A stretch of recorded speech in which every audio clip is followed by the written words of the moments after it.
Ce mercredi 10 mai, Jean-Michel Maire était invité dans l'émission Ça commence aujourd'hui, diffusée sur France 2.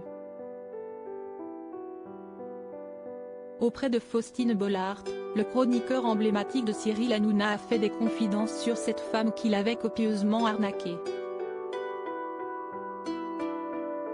Celui qui a sorti, fin 2022, le livre Mémoires d'un loser heureux a ainsi raconté à l'animatrice télé cette mésaventure vécue avec son ex-compagne, qui lui a dérobé énormément d'argent derrière son dos.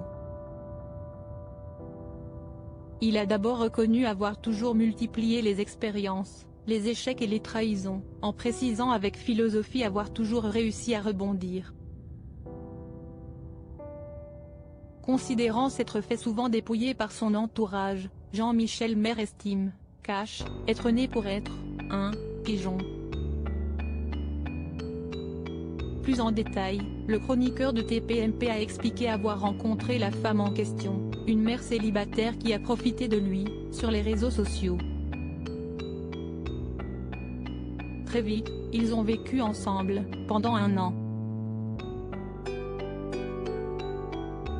Très emballé par cette nouvelle histoire, il a accordé sa confiance facilement, à tort, puisque son ex-compagne lui avait fait part de tout un tas de mensonges sur son présumé passé compliqué. Les arnaques ont réellement commencé avec une perte d'argent via un jeu de poker. Un homme un peu mis sous tutelle, on est resté 1 an et demi ensemble.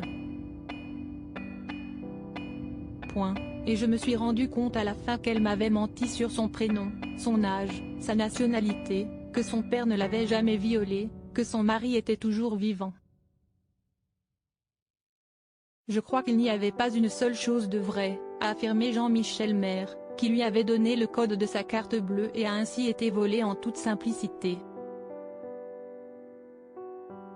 Je suis un gros et gentil naïf, a-t-il résumé, en indiquant s'être même fait engueuler par son ex-compagne, soi-disant parce qu'il ne savait pas gérer son argent et qu'elle devait donc s'en charger.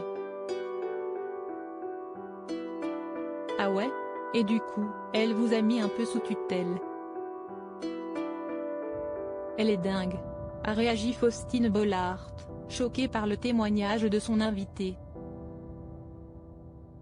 Finalement, c'est sa banque qui l'a alerté concernant les mouvements étranges qu'il y avait sur son compte, perçant à jour l'escroquerie dont il était victime au quotidien. Article écrit avec la collaboration de 6 médias Crédit Photo, Capture Écran France 2.